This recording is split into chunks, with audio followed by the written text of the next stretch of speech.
প্রিয় দর্শক, দৈনিক পত্রিকা ভিত্তিক অনুষ্ঠান খবর প্রতিদিন থেকে আপনাদের জানাই শুভেচ্ছা। আমাদের অনুষ্ঠানটি বাংলাদেশ টেলিভিশনের শহীদ ফিরোজ কায়েম চৌধুরী স্টুডিও থেকে সরাসরি প্রচারিত হচ্ছে বিটিভি এবং বিটিভি ওয়ার্ল্ডে। আমাদের সঙ্গে প্রতিদিনের মতো দুইজন অতিথি আছেন। আমরা আমাদের মূল আলোচনায় যাওয়ার আগে, পত্রিকাগুলো খবরগুলো নিয়ে আলোচনায় যাওয়ার আগে আপনাদের তাদের সঙ্গে পরিচয় করে দিচ্ছি। আমাদের সঙ্গে আছেন জনাব মোহাম্মদ এ আরাফাত, তিনি ইন্ডিপেন্ডেন্ট ইউনিভার্সিটির শিক্ষক, এবং আছেন জনাব মোজাম্মেল হোসেন মঞ্জু, বিশিষ্ট সাংবাদিক এবং কলামনিস্ট। তো আপনাদেরকে স্বাগত আজকে আমাদের অনুষ্ঠানে। এবং আমরা যে আলোচনায় যাওয়ার আগে দেখে নেই যে পত্রিকাগুলোতে কি খবর আছে, প্রধান খবর। প্রথমে যুগান্তরের খবর, দুদক চেয়ারম্যানের গাড়ির নম্বর জাল 10,000 টাকায়। এই খবরটা একটি সংবিধান সংশোধনে ইসির প্রস্তাব। যুগান্তরের সঙ্গে ব্যারিস্টার আনিসের খোলামেলা কথা, তত্ত্বাবধায়ক সরকার ব্যবস্থা বাতিল হলে গণতান্ত্রিক প্রক্রিয়া ব্যাহত হতে পারে। বিচারপতিরা সংসদের কাছে দায়বদ্ধ থাকবেন, বিশেষ কমিটি সদস্যদের অভিমত। জয় দিন, এইটার খবর হচ্ছে অ্যাটর্নি জেনারেল ও তত্ত্বাবধায়ক সরকারের পক্ষে। বিচারকদের অভিশংসনের ক্ষমতাও ফিরে পাচ্ছে জাতীয় সংসদ। রাজধানীর জমির দাম আরেক দফা বেড়েছে। আর একটা পহেলা বৈশাখ ও ছায়ানট খবর।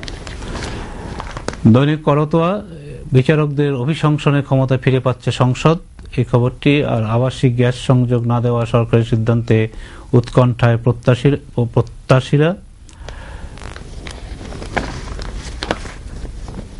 মানব জমিন, তীব্র পানির সংকটের আশঙ্কা, 340টি পাম্পে স্থায়ী জেনারেটর নেই। ডলারের দাম আকাশ ছোঁয়া, জিডিপি প্রবৃদ্ধির লক্ষ্য পূরণ নাও হতে পারে। এডিবির খবর এটা। আজকালের খবর সেটা হচ্ছে তেল গ্যাস অনুসন্ধানের সিদ্ধান্ত। বঙ্গোপসাগর উপকূল অসংখ্য স্থাপনায় বিপর্যয়ের আশঙ্কা। বিচার বিভাগকে সংসদের কাছে জবাবদিহি ও বিচারপতিদের অভিশংসনের বিধান হচ্ছে। ভোরের ডাক, এখানে জিডিপি প্রবৃদ্ধি, লক্ষ্যমাত্রা অর্জনের চ্যালেঞ্জ বাড়ছে। সংসদ বিচারপতিদের অপসারণ করতে পারবে। 18,000 কমিউনিটি ক্লিনিক চালু হচ্ছে আগামী মাসে। বাংলাদেশ প্রতিদিন, বিচারপতিদেরও সংসদে জবাবদিহি করতে হবে।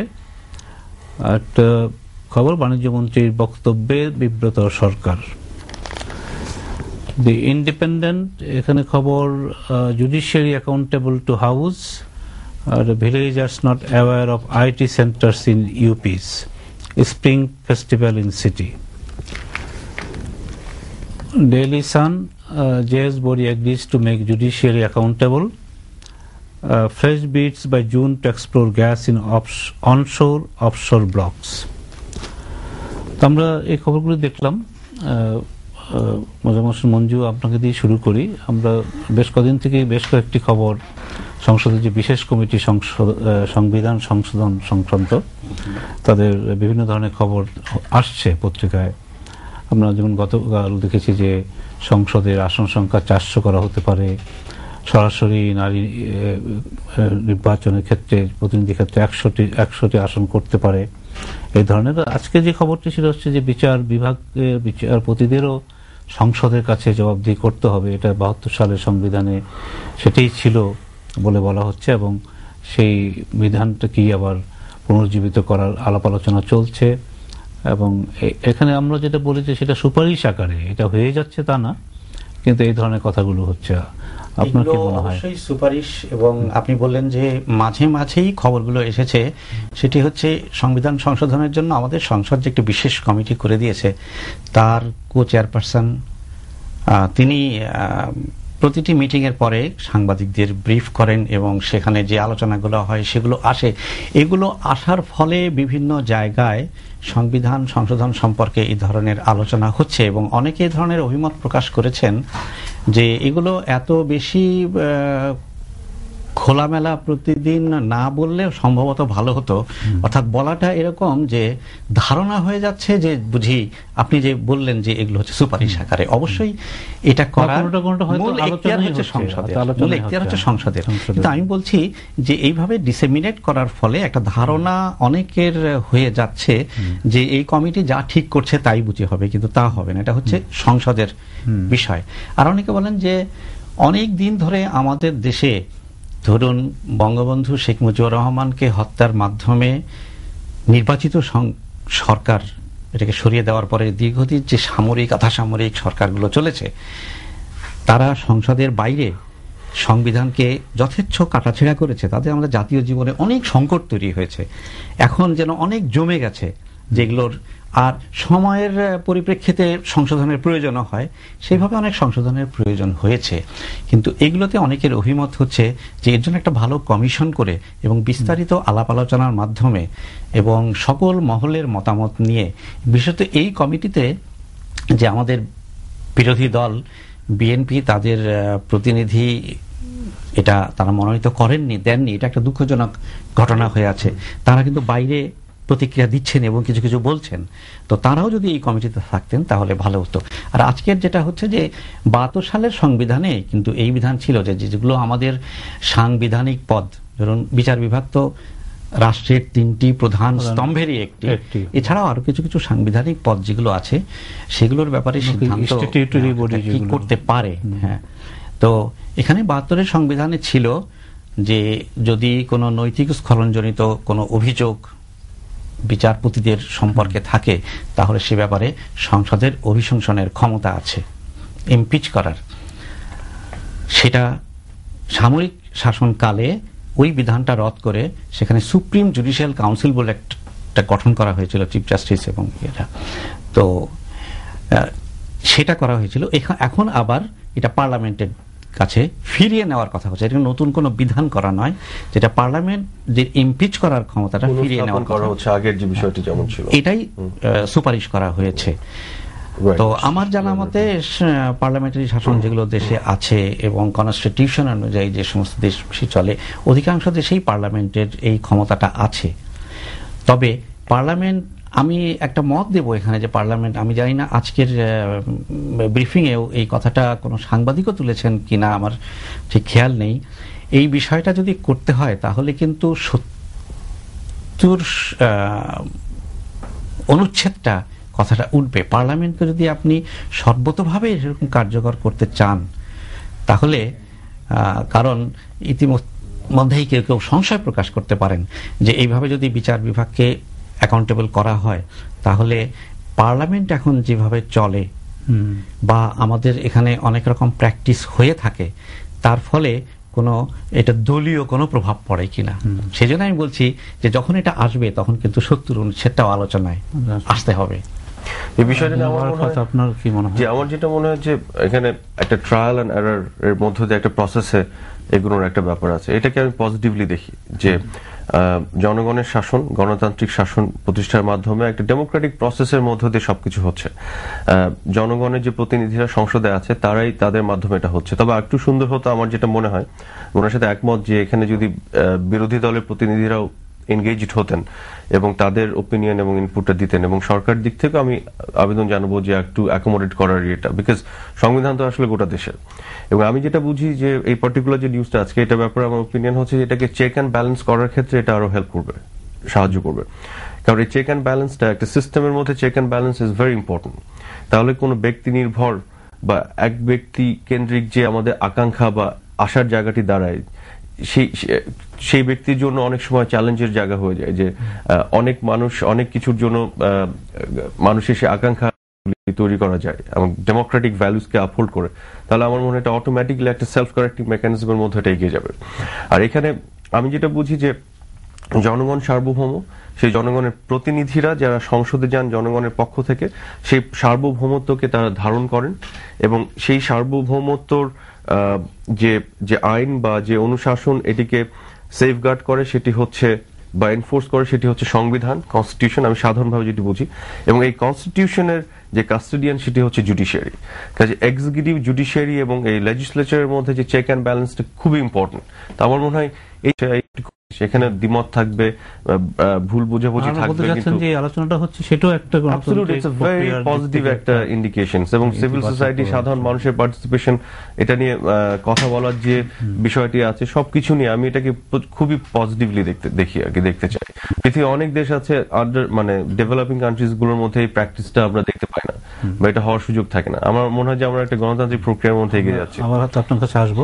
আমরা আরেকটি দিকে যেটা আলোচনা চলছে শেষের দিকে, এটা আপনার যে তত্ত্বাবধায়ক সরকার নিয়ে এটা ব্যবস্থাটা থাকবে কি থাকবে না, এটা ভালো কি ভালো নয়, বা এটা আমাদের সংবিধান সম্মত কিনা।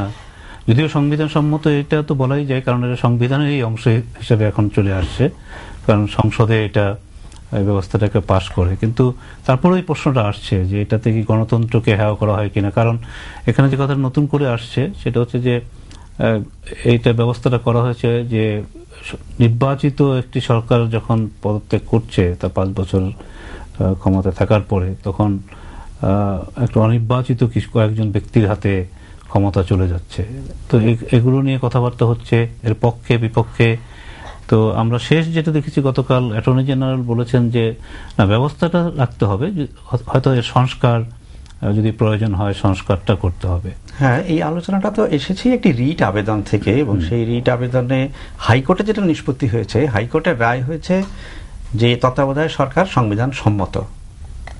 এখন প্রশ্নই হলো ওটা যে সংবিধান সম্মত কিনা, সেটাই চ্যালেঞ্জ করা হয়েছিল যে 3 মাসের জন্য অনির্বাচিত ব্যক্তিবর্গ আমাদের শাসন করছেন, এই অনির্বাচিত কোনো সরকার একদিনের জন্যও থাকা সংবিধানের সঙ্গে সঙ্গতিপূর্ণ কিনা, এই প্রশ্নটা উঠেছিল।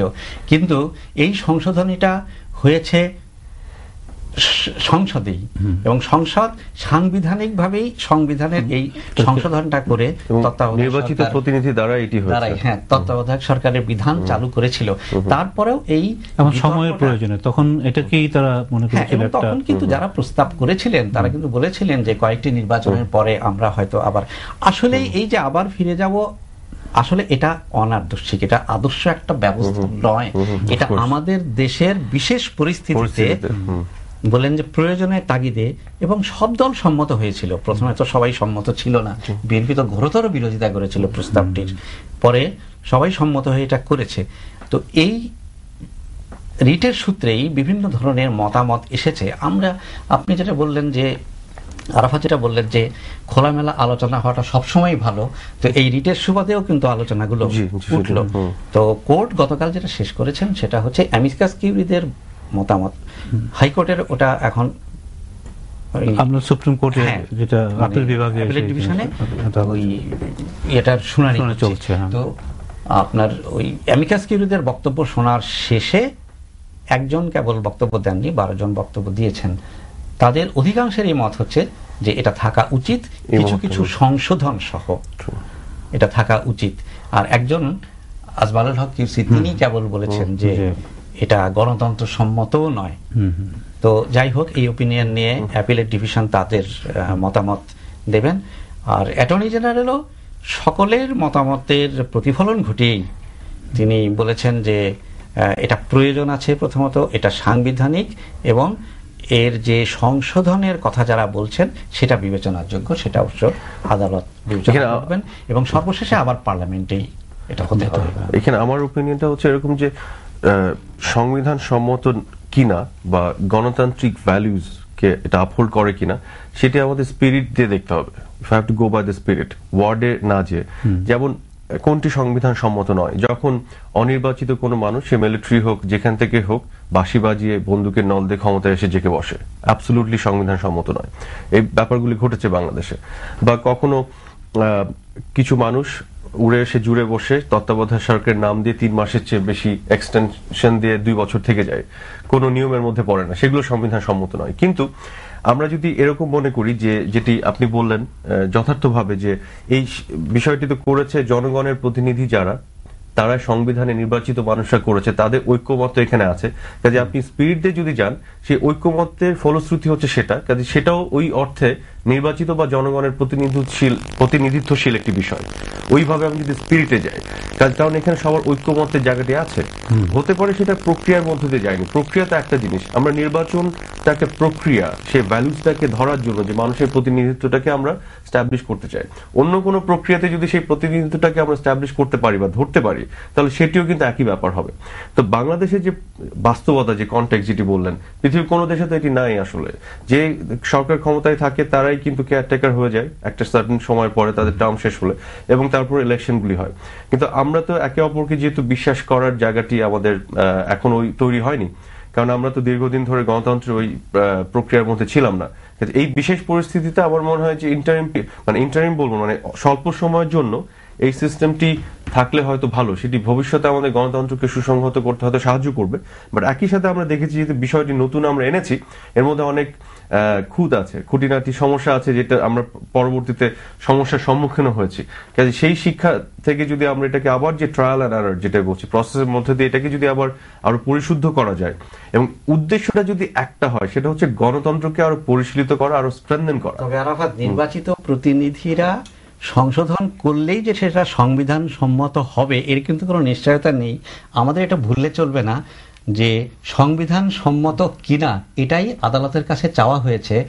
পার্লামেন্টও সংবিধান পরিপন্থী কোনো আইন পাশ করতে পারে না, আর সংবিধান সংশোধন করার এখতিয়ার যেমন তার আছে, সংবিধানের মূল স্পিরিটের বিরুদ্ধে যদি কোনো সংশোধন আনা হয় সেটা সম্বন্ধে প্রশ্ন করার অধিকারও যে কোনো নাগরিকের আছে।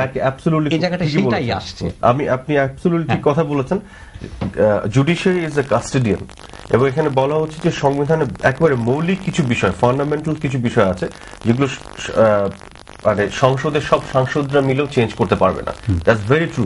সেখানে তো জাজমেন্ট দেওয়ার যে বিষয়টি আছে, হাইকোর্ট বা কোর্ট ইন্টারভিন করছে, সেখানে আমি বলছি কোর্ট কিন্তু দেখবে, যেটা আমার ওপিনিয়ন, যে স্পিরিটটা দেখবে, স্পিরিটটা কি, অবজেক্টিভটা গণতন্ত্র। আমরা একটা অন্য প্রসঙ্গে যেতে চাই। আমরা জানেন যে আজ বিশ্ব স্বাস্থ্য দিবস, আপনার বাংলাদেশ শহীদ দিবসটি পালিত হচ্ছে, এবং আমাদের রাষ্ট্রপতি এবং প্রধানমন্ত্রী দুজনেই এই উপলক্ষে আলাদা আলাদা বাণী দিয়েছেন। এবং এই সরকারের দিক থেকে যেটা বলা হচ্ছে যে স্বাস্থ্য সেবা জনগণের দোরগোড়ায় পৌঁছে দেওয়াটা হচ্ছে গিয়ে চেষ্টা করছে, নানামুখী পদক্ষেপ নিচ্ছে প্রধানমন্ত্রী, বিশেষ করে আপনার পদক্ষেপগুলোকে আরো মানে তার যে কর্মসূচিগুলো বা বাস্তবায়নের কথা বলছেন, এবং জনগণের দোরগোড়ায় বা জনগণ যাতে, সাধারণ মানুষ যাতে সুলভে স্বাস্থ্য সেবা পায় সেটার চেষ্টা করছেন। সেদিকে আবার এটাও আছে যে কিছুটা অসন্তোষও প্রকাশ করেছেন গতকাল একটা অনুষ্ঠানে তিনি, যেভাবে চলছে সেভাবে হচ্ছে না। মানে আমরা এটাও জানি, এটা একটা সাহসের ব্যাপার, সরকার প্রধান নিজের সরকারে থাকা অবস্থায় সেই কথাটা বলা।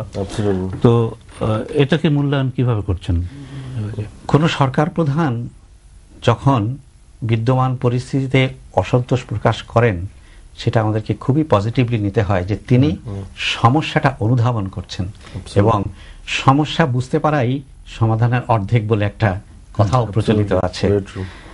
আর এটা খুব সত্য যে মৌলিক স্বাস্থ্য সেবার কতগুলো দিক কিন্তু মানুষের একেবারে মৌলিক অধিকারগুলোর অন্যতম। এবং গতকালের অনুষ্ঠানে প্রধানমন্ত্রী বিশেষ করে যে জায়গায় জোর দিয়েছেন সে হচ্ছে গরিব সাধারণ মানুষের জন্য স্বাস্থ্য সেবাকে সুলভ করে তোলা দরকার। আমরা কয়েকদিন আগেও কিন্তু একটা জরিপের ফলাফলে দেখেছি যে আমাদের দেশে গরিবরা স্বাস্থ্য সেবা তুলনামূলকভাবে কম পাচ্ছেন, এবং তারা বেশি ভুক্তভোগী, এবং ক্রমশই কিন্তু স্বাস্থ্য সেবা ক্রয় করার মূল্যটা বেড়ে যাচ্ছে। এবং এটার সঙ্গে বিশ্বব্যাপী কিন্তু স্বাস্থ্য সেবার সঙ্গে আপনার বাণিজ্যিকরণের সম্পর্ক আমরা বিভিন্ন সময় দেখি। যতই বিজ্ঞান এবং প্রযুক্তির উন্নতি হচ্ছে, স্বাস্থ্যসেবার পরিধিটাও বাড়ছে। আগে অনেক রোগ শোকের বিরুদ্ধে মানুষ লড়াই করতে পারতো না, এখন পারছে। এটা যেমন ভালো, তেমনি তার সঙ্গে সঙ্গে সেটা পাওয়ার খরচও বেড়ে যাচ্ছে। আর সেই খরচের ক্ষেত্রে তুলনামূলকভাবে যদি দেখা যায় যে গরিবরা সেটা অ্যাফোর্ডই করতে পারে না, তাহলে এখানে রাষ্ট্রকে তার পাশে এসে দাঁড়াতে হয়। কাজটা উপলব্ধি করে যদি আমাদের সরকার, সেটাকে আমরা স্বাগত জানাবো, আমরা ধন্যবাদ দেব। তার সঙ্গে বলবো যে কাজটা খুবই কঠিন। আমরা যদি সাম্প্রতিক অতীতে এবং ক্রমশ আরো পিছনে যাই, তো দেখি যে সম্প্রসারিত হয়েছে সত্য, কিন্তু সরকারি ব্যবস্থাপনায় যে স্বাস্থ্যসেবা চালু আছে তার বিরুদ্ধে কিন্তু অভিযোগ অনেক অনেক। এবং আমাদের স্বয়ং প্রধানমন্ত্রীও সম্প্রতি ডাক্তাররা যে গ্রামে গিয়ে তাদের স্বাস্থ্যসেবাটা তাদের দায়িত্ব পালন করে দিচ্ছেন না, এই বিষয়ে একাধিকবার সতর্ক করেছেন। কথা বলেছেন যে যদি না করে এরপরেও তাহলে বিকল্প ব্যবস্থার কথা তিনি বলেছেন কদিন আগে।